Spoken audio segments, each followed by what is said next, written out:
Good evening, everybody. It's Steve with Real Progressives. I'm going to take a crack just for a few minutes. I'm not going to go too deep in it. I'm going to talk about the Federal Reserve for just a few minutes, because I want you all to understand, what it is that we're up against within our own movement and outside of our movement, and just trying to get public spending on the people. So we've had Randall Wray on the show talking about the Federal Reserve. We've had Rohan Gray on the show talking about the Federal Reserve. We've had Warren Mosler on the show talking about the Federal Reserve. We've had Ellis Winningham on the show talking about the Federal Reserve.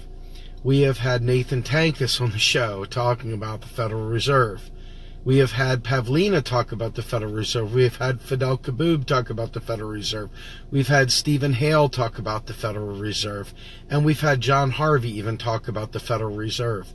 Folks, we have had more people come on the show. We've had Tim Canova come on with a Mend the Fed message.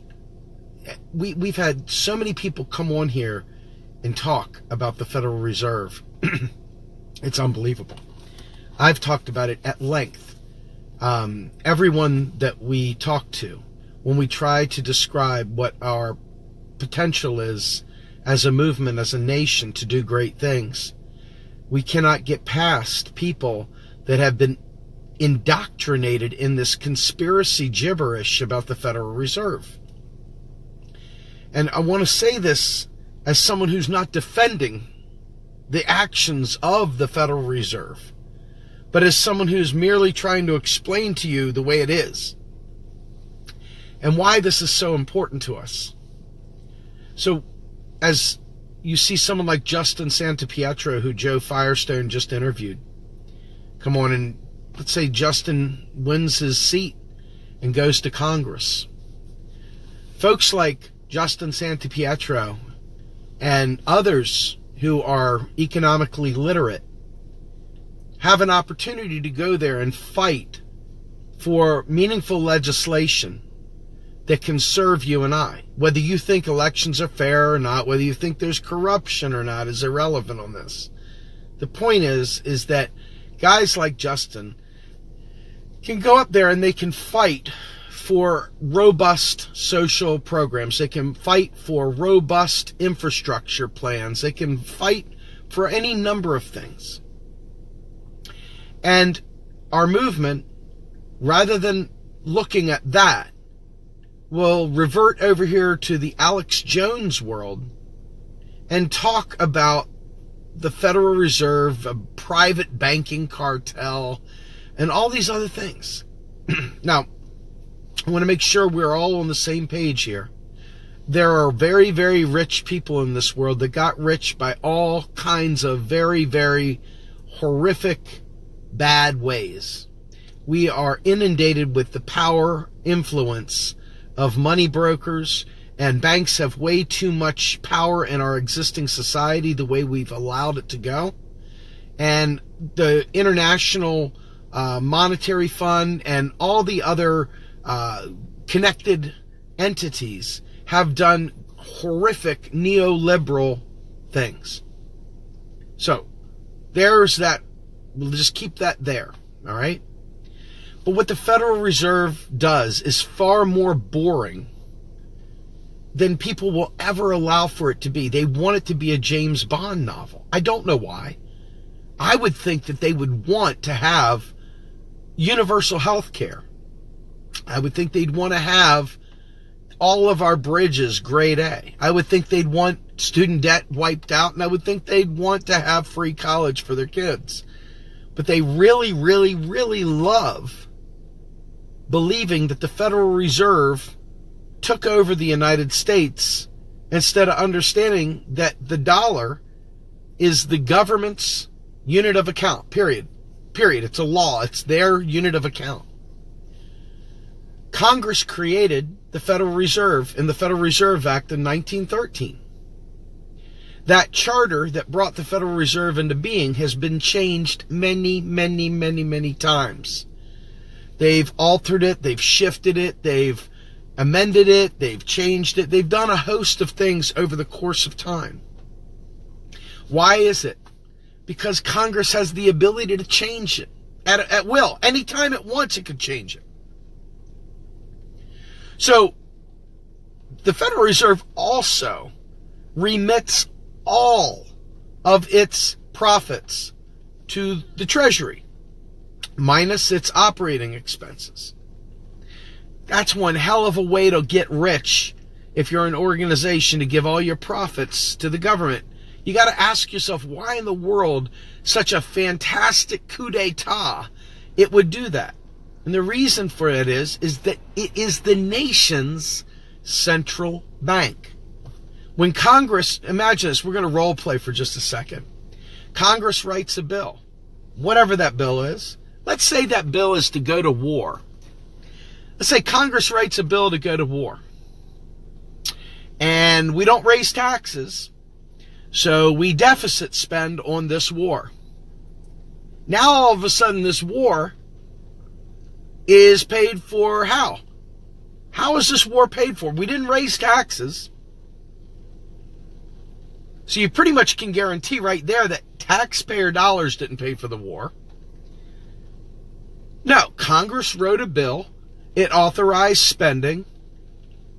And the Federal Reserve made deposits with fingers into the Treasury's account. It was dispersed, and that's the end of it.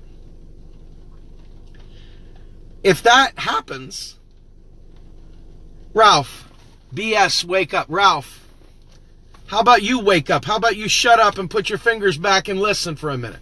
How about doing that? It'll work out for you, I promise.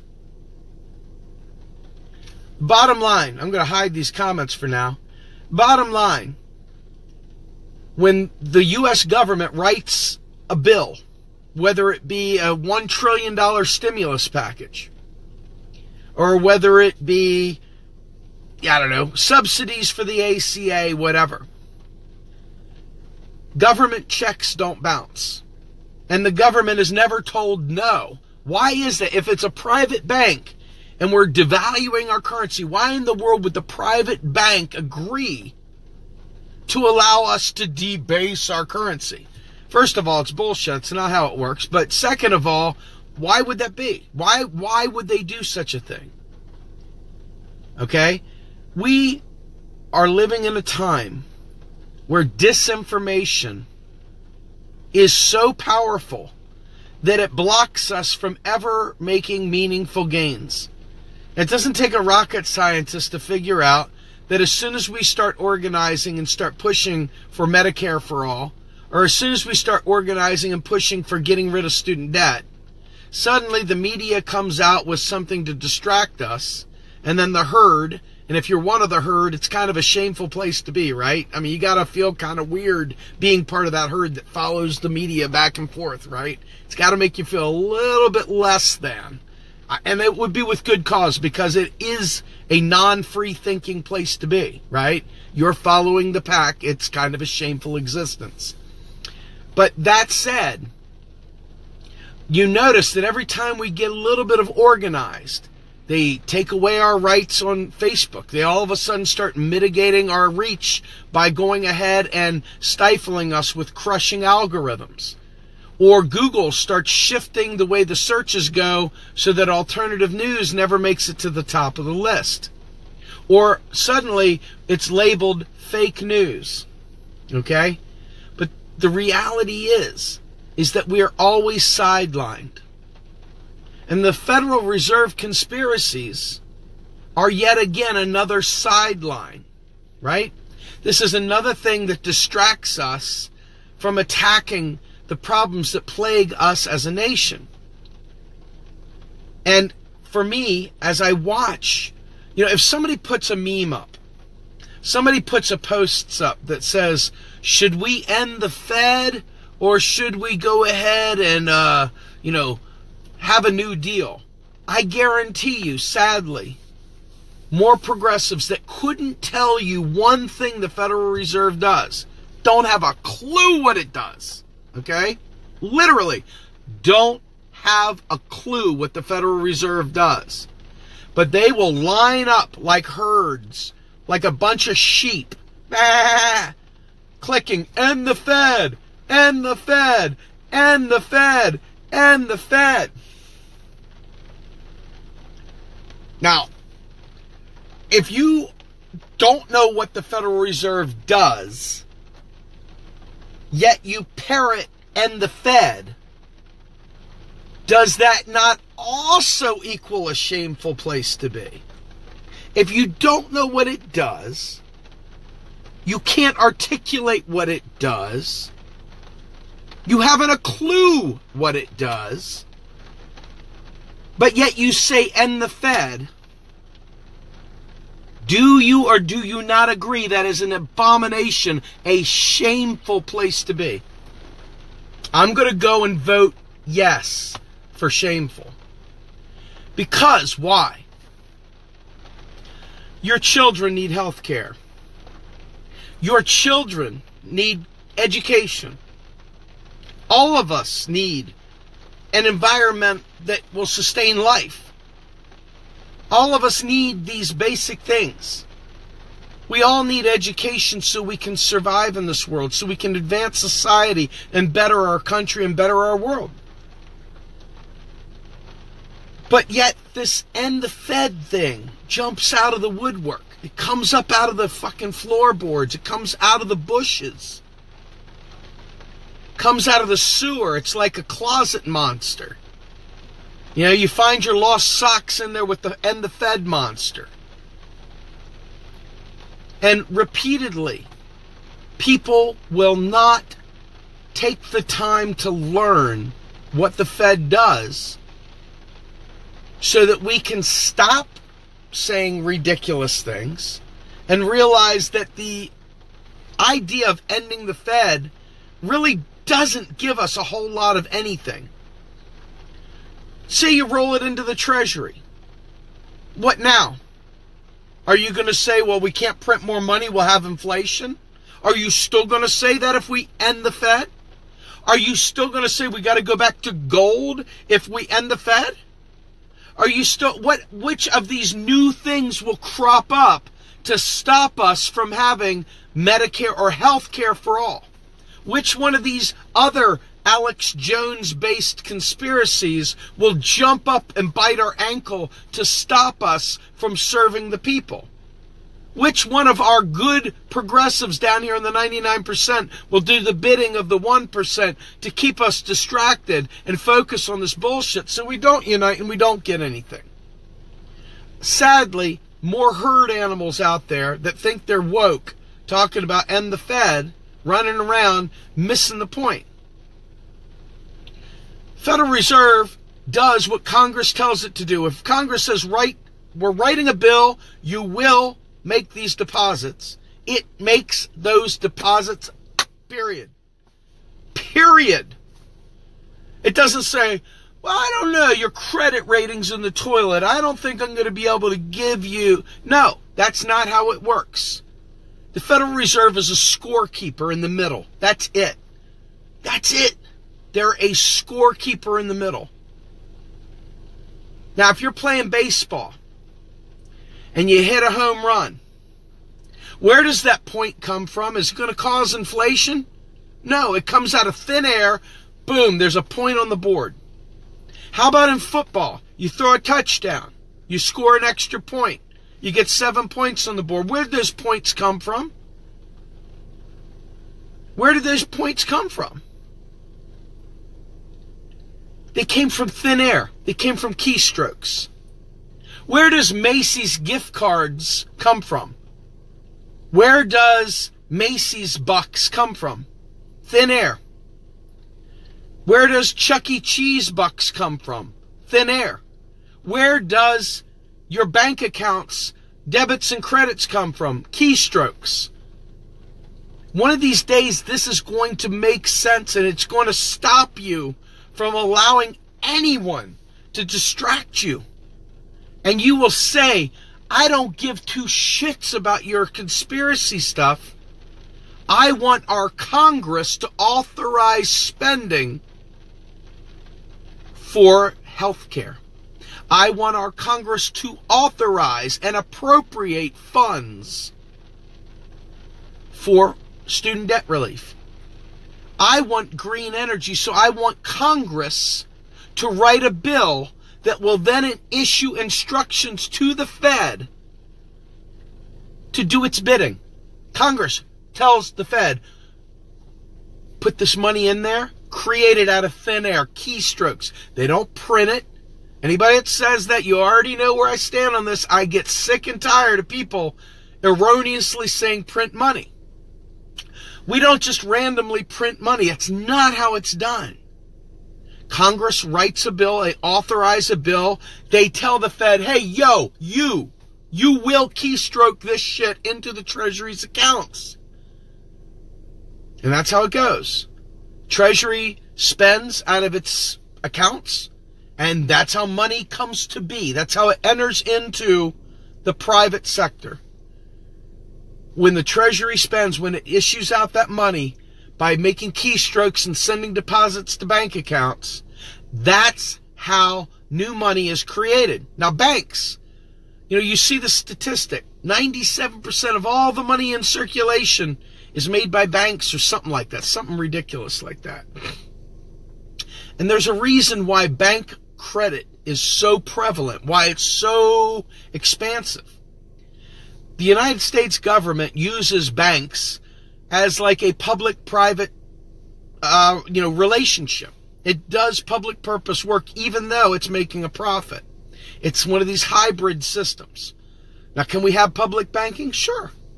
But I want to make sure we understand the reason why there is so much bank money and bank credit and bank debt out there is because people that say, and the Fed, stop Congress from spending on the people.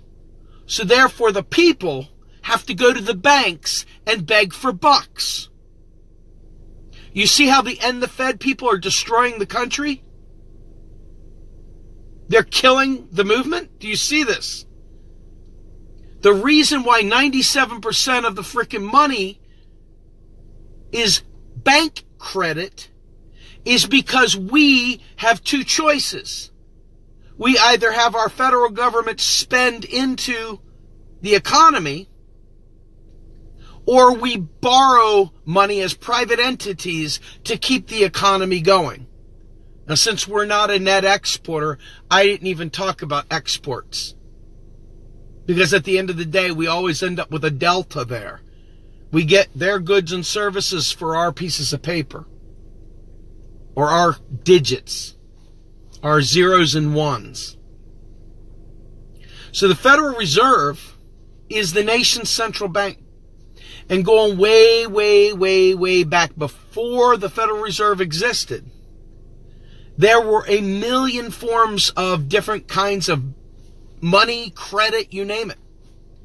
And different forms of this stuff had different levels of, whatever you want to call it, preferability, convertibility. And it was like foreign exchange throughout the United States.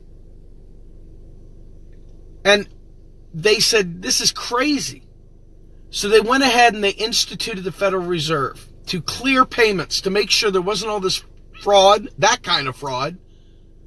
Hucksters shifting bucks around, putting their thumb on the scale, hollowing out and putting like dirt inside, whatever, all these plug pennies and plug nickels and all the other crazy stuff that used to go on back in the day. Now all of a sudden, we've got our nation's central bank that is no longer constrained to the gold standard, which kept it pegged and kept the policy space way down. We couldn't do anything on the gold standard. The gold standard had to be lifted every time we did something expansionary. Every single time we wanted to do something, either go to war, which is the negative side of this, or spend on the public purpose, we had to leave the gold standard. The gold standard is a total noose around the neck of an economy. And it puts you in great peril, as you could have bank runs and have gold runs as it was done back in the day. France was like, we don't want your paper, we want your gold. And so they started depleting our gold reserves. Well, guess what? That's stupid, right? That is stupid. And if you look back, you had spikes, wild spikes of unpredictability based on a commodity-backed currency. So today, we have the ability to do incredible things. Absolutely incredible things. But our End the Fed friends are there to ensure that your children don't have health care. They're there to ensure that you never get your student loans removed. They're there to ensure that no mass unity comes together, no mass movement comes together to push for a New Deal. Your End the Fedders are there to block progress. And that's a shame. That's what our movement's up against. I'd love to blame the oligarchs. I'd love to blame the plutocrats. Hell, I'd love to blame the neoliberals. But it's us. Because if we don't decide we want this, if we keep parroting the bullshit, we get nowhere. We can't push for what we need if all these people are running around distracting people and diminishing the efforts of activists fighting for a New Deal, fighting for green energy, fighting for student debt relief. It's not going to happen as long as these End the Fed types don't understand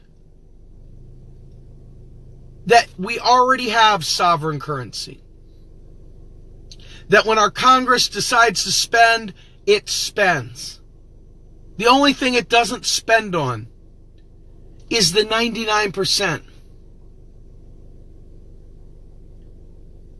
And all the myths and legends allow them to not spend on the 99%, because why shake up the apple cart when the poor are willing to eat each other? If you want to see change, the End the Fed folks must die down, and the people that want a New Deal must rise up. You must mitigate the distractions by focusing on saving lives. Poverty is an absolute political decision, and it's absolutely brought on by your and my ability, although I don't feel this way, so I don't know why I'm including myself in this, to sit there and pretend like the debt matters, which is just a bunch of savings accounts. Or that the deficit matters, which is just the difference between taxes and what we spend as a nation. We allow these distractions, and we all suffer. And it's downright inexcusable. The American Monetary Institute runs around yammering like private debt is the same thing as sovereign debt. They don't realize that we already have sovereign currency. The national debt should actually be called the national asset clock. Because all it is the sum total of all the untaxed dollars in existence since the dawn of the country. That's it. If you pay down the debt, you get rid of the cash and the thing, the whole economy tanks. If you reduce deficits, you reduce private sector savings, which is you and I, and you kill the economy. Again, another economically illiterate maneuver. We are our own worst enemies when we allow people to tell tales from the fire pit, to run around and control the narrative and destroy progress. You say you want a New Deal, you ain't getting it as long as you got the End the Fed crowd thinking that they can somehow or another end the Fed and do all this stuff. Folks, you have seen that we don't have hardly enough power unless we all unite. And the only way any of this stuff is going to happen is if we do unite. And I want to save lives.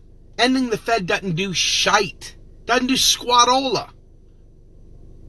People don't understand Well, it used to be that the government could do this, but now, the private banksters. If that doesn't make your skin crawl listening to that garbage, nothing will. The private banksters have a foothold because Congress doesn't do its job. And because we, as a movement, as a people, don't demand they do their job because we're too divided. Some of us chasing Rothschilds, some of us chasing other ghosts and fairies. Grow up, Peter Pan, Count Chocula, and start fighting for a new deal. Because this end the Fed thing, it must end. End the fetish now. I'm Steve Grumbine with Real Progressives. Have a good night, everyone.